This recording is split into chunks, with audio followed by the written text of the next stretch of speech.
점심 맛있게 드셨죠? 제가 말씀드리는 것을 잘 들으시고 한번 어떤 사자성어인지 한번 맞춰주시기 바랍니다.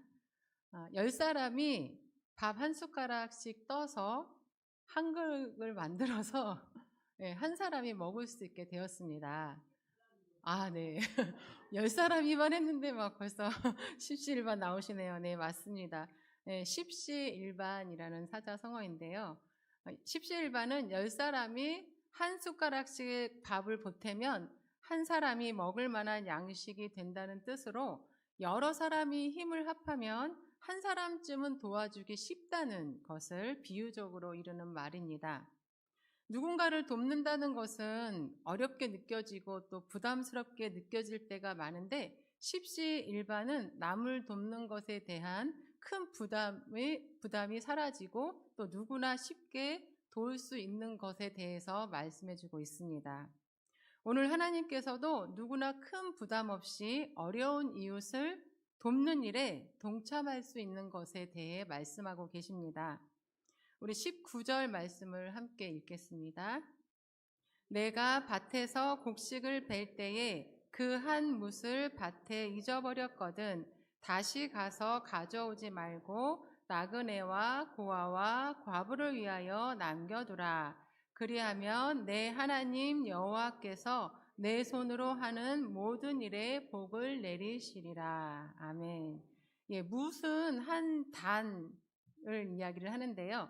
하나님은 농부가 밭에서 곡식을 수확할 때에 묶어서 곡식단을 만든 후에 이것을 옮기는 과정에서 실수하여서 곡식단 하나를 떨어뜨리고 왔을 경우나 또 깜빡 잊어버리고 왔을 때에 다시 그곳에 가서 그 흘린 것을 가져오지 말라고 말씀을 하신 것입니다. 그것을 객과 고아와 또 과부를 위해서 남겨두라고 명령하셨습니다.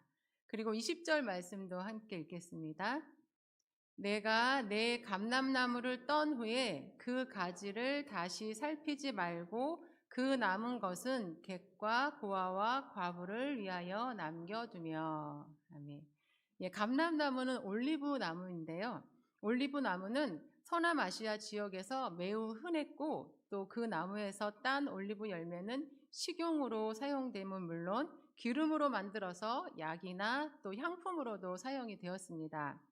여러 용도로 사용되는 매우 흔한 올리브였지만 그것도 가난한 사람들에게는 쉽게 구할 수 없는 것이었습니다. 올리브를 딸 때는 막대기를 사용해서 탁탁 쳐서 떨어뜨려서 수확을 했는데 막대기가 닿지 않는 곳까지 끝까지 팔을 펴서 그거를 따지 말고 또 심하게 흔들어서 나무를 흔들어서 남은 것까지 다 따려고 하지 말고 그렇게 따기 어려운 곳에 있는 것은 객과 고아와 과부를 위하여 남겨두라는 말씀입니다. 또 21절 말씀도 함께 읽겠습니다. 내가 내 포도원에 포도를 딴 후에 그 남은 것을 다시 따지 말고 객과 고아와 과부를 위하여 남겨두라. 아멘. 포도를 수확하다 보면 덜 익거나 또 아직 덜 자란 열매가 있기 마련입니다. 그래서 따지 않고 남겨두었던 포도를 나중에 다시 가서 따지 말고 그것은 객과 고아와 과부를 위하여 남겨두라는 말씀입니다. 하나님은 가난하고 또 고통받는 사람, 누군가의 도움이 없이는 살아갈 수 없는 약자에 대한 특별한 관심과 사랑을 가지고 계셨습니다. 그래서 당시 가장 힘들고 어려운 형편에 있었던 객과 고아와 과부를 위해서 곡물과 또 함께 올리브와 포도 수확에 대한 규정까지 세우시고 지키라고 명령하신 것입니다. 그런데 이 규정을 자세히 살펴보시면 반복되는 말씀이 있습니다. 바로 남겨두라입니다. 남겨둔다는 것은 부담 없이 모두 동참하라는 의미입니다. 하나님께서는 도움이 필요한 이웃에게 많은 것을 주라고 하시며 우리에게 큰 부담을 주지 않으셨습니다. 올리브를 수확하다가 손이 닿지 않으면 그 따지 못한 그것을 남겨두고 또 포도를 따다가 수확 시기인데도 다 익지 않은 그것을 일부러 가지러 가지 말고 남겨두고, 또 곡식단을 가다가 흘린 것이 있으면 그것을 다시 찾으러 가지 말고 남겨두라고 말씀하셨습니다. 인색하게 싹 쓸어오지 말라는 말씀입니다. 내 밥그릇에서 한 수저 떠내는 것처럼 그 큰 부담 없이 남을 도울 수 있게 말씀하신 것입니다. 만약 큰 것을 내놓으라고 하면, 또 많은 시간을 들여서 도우라고 하셨다면 남을 돕는 일이 모두에게 과중한 무게감으로 다가올 것이며, 또 오래 돕지 못하고 기쁨으로 돕지 못하게 되는 경우가 많이 있습니다. 그래서 하나님은 누구나 동참할 수 있도록 남겨두라고 말씀하신 것입니다. 여러 사람들이 밭 한 귀퉁이에 남겨둔 것이 객과 고아와 과부에게는 매일 다니면서 거두어들여 하루하루 살아가는 양식이 되는 것입니다. 그런데 하나님께서 객과 고아와 과부를 위해 남겨두라고 말씀하실 때에 남겨두는 것에는 큰 의미가 있습니다. 남겨두는 것은 첫 번째로 존중과 배려의 의미가 있습니다. 가족들이 함께 피자를 시켜 먹을 때에 그 자리에 막내가 없었다면 곧 집에 들어올 막내를 위한 몫을 남겨둡니다.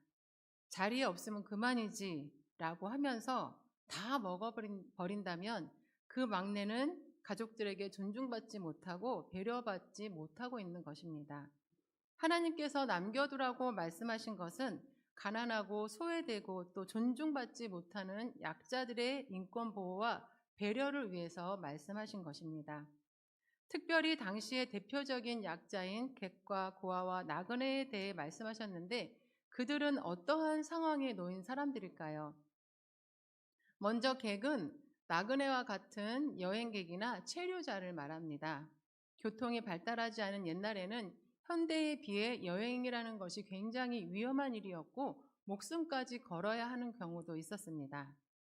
여행객은 우선 기본적으로 돈이 없거나 부족하면 걸어야 했고, 또 개중 여건이 좋아서 말이라도 타고 다닌다면 그 말에 먹이를 먹이는 비용도 들었습니다. 가는 길에는 곳곳에 도적이나 또 맹수가 많아서 언제 어디서 만나 위험에 처하게 될지 알 수 없었습니다. 심한 경우는 황무지에 길을 잃고 헤매다가 굶어 죽거나 또 얼어 죽게 되는 일도 있었습니다. 이렇게 여행객이나 체류자는 낯선 타국에서 많은 위험에 노출되어 있지만 보호받을 수 있는 것이 전혀 없었고 대부분이 지치고 굶주린 상태였습니다. 그리고 고아와 과부는 기본적으로 경제적 능력이 없어 생계를 이어나가기 힘들 정도로 가난했습니다.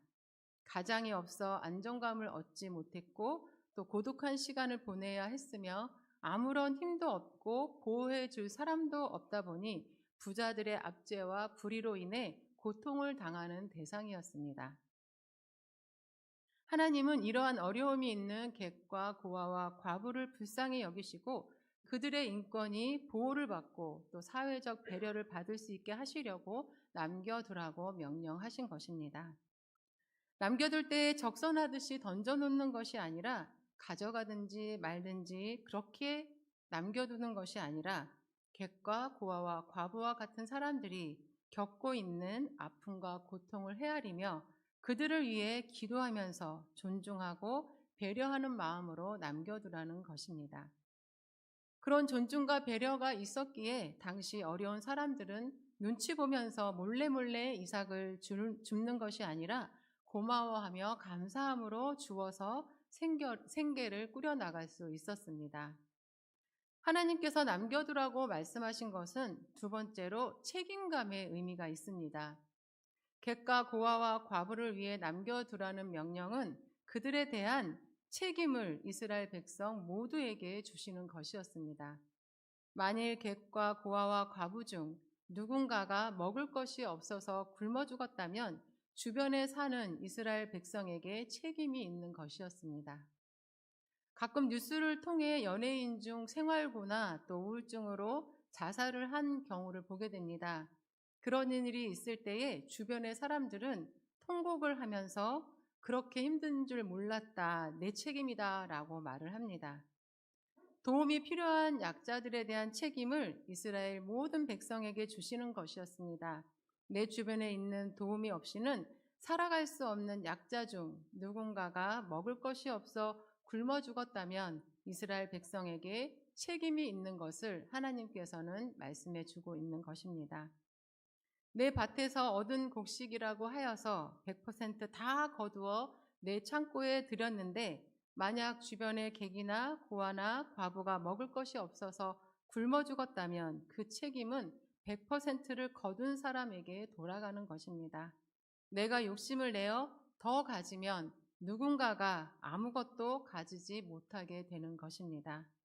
내가 인색하여 조금도 나누지 않는다면 누군가가 어려움을 당하게 된다는 그 사실을 기억하시면서 적은 것이라도 남겨두어 누군가를 살리는 일을 할 수 있는 저와 여러분이 되실 수 있기를 바랍니다. 하나님께서는 우리에게 남겨두라고 말씀하시면서 우리가 반드시 기억해야 할 것에 대해서도 말씀하셨습니다. 22절 말씀을 함께 읽겠습니다. 너는 애굽 땅에서 종 되었던 것을 기억하라. 이러므로 내가 내게 이 일을 행하라 명령하노라. 아멘. 하나님은 하나님의 백성이 애굽의 노예로 살면서 과중한 노동과 학대로 인해 탄식할 때 그 소리를 들으시고 그들을 애굽에서 구원해 주셨습니다. 그 힘들고 고통스러웠던 때와 또 그 고통에서 구원해 주신 은혜를 기억해야 한다는 말씀이십니다. 예수님은 하나님의 백성이 로마의 식민지로 살 때 가난에 힘겨워하고 억압받으며 탄식할 때에 그 소리를 들으시고 그들을 구원하시기 위해 인간의 몸으로 오셨습니다. 포로된 자에게 자유를 주시려고 또 눈먼 자가 다시 보게 하시려고 눌린 자를 자유롭게 하시려고 이 땅에 오셨습니다. 스스로 죄를 해결할 수 없는 우리를 죄에서 구원하시기 위해 이 땅에 오셨습니다.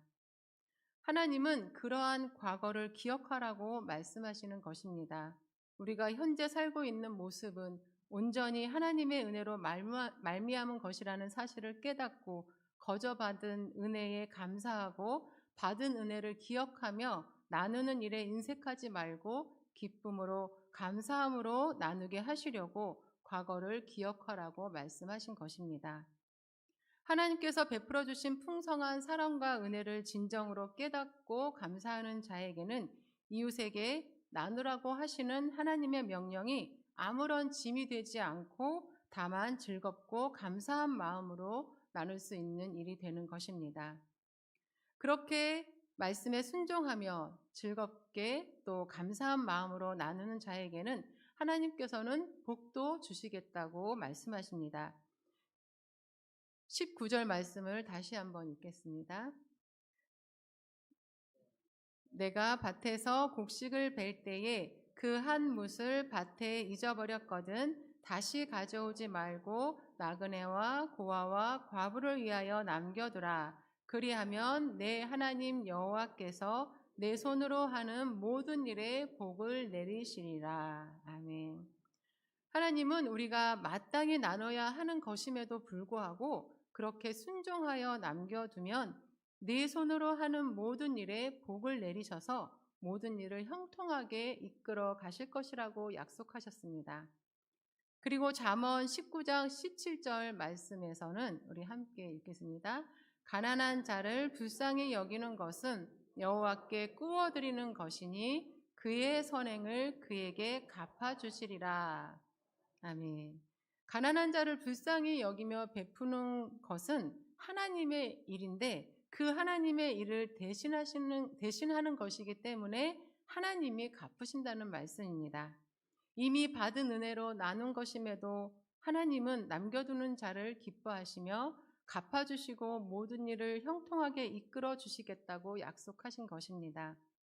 도움을 받지 않고는 살아가기 어려운 사람들을 위해 남겨두는 삶을 실천하셔서 하나님이 갚아주시는 은혜, 또 우리의 삶을 형통하게 이끌어 가시는 은혜를 경험하며 사시는 저와 여러분이 되시기를 바랍니다. 우리 주변에는 도움을 받지 않고는 살아가기 어려운 사람들은 늘 있습니다. 우리가 은혜를 기억하고 감사와 기쁨으로 그들을 존중하고 배려하며 책임감을 가지고 남겨두는 삶을 살 때 그들의 삶은 조금이라도 나아질 수 있고 또 외롭고 힘겨운 마음은 따뜻해질 것입니다. 오늘은 새가족 헌신 예배로 하나님께 예배를 드리고 있습니다. 어떻게 보면 우리 새가족은 교회에서 도움이 필요하신 분들입니다. 예수님을 믿어보려고 처음 교회에 발걸음 했을 때 모든 것이 낯설게 느껴집니다. 그리고 이사를 해서 그동안 정들었던 교회를 떠나 새로운 교회에 발걸음 했을 때에 적응하기가 쉽지 않습니다. 아는 사람도 없어 서먹하고 멋쩍을 때가 많습니다. 그러한 새 가족의 마음을 이해하고 또 배려하셔서 작은 관심과 사랑을 가지고 반가운 말 한마디 건네신다면 새 가족에게는 큰 힘이 될 것입니다. 하나님은 우리에게 큰 부담을 주시거나 거창한 것을 바라는 것이 아닙니다. 오늘 나오셔서 특송으로 영광 돌리시고 또 영상에 나왔던 새 가족들의 얼굴을 잘 기억하셔서 만나시는 대로 반갑게 인사하시고 또 좋은 일 있을 때 불러도 주신다면 곧 우리 수유동교회에서 뿌리를 내리시고 신앙생활을 기쁨으로 해 나가실 것입니다. 하나님께서 남겨두라 말씀하신 것은 나누는 일에 누구나 동참하라는 말씀입니다. 주변에 도움이 필요한 사람들을 외면하지 말고 관심과 사랑을 가지고 그들을 존중하고 배려하며 책임감을 가지며 살라고 말씀하신 것입니다. 받은 은혜를 기억하며 감사함으로 남겨두는 삶을 사시면서 하나님이 갚아주시고 또 형통하게 이끌어 주시는 축복도 받으시는 저와 여러분이 되시기를 간절히 바랍니다.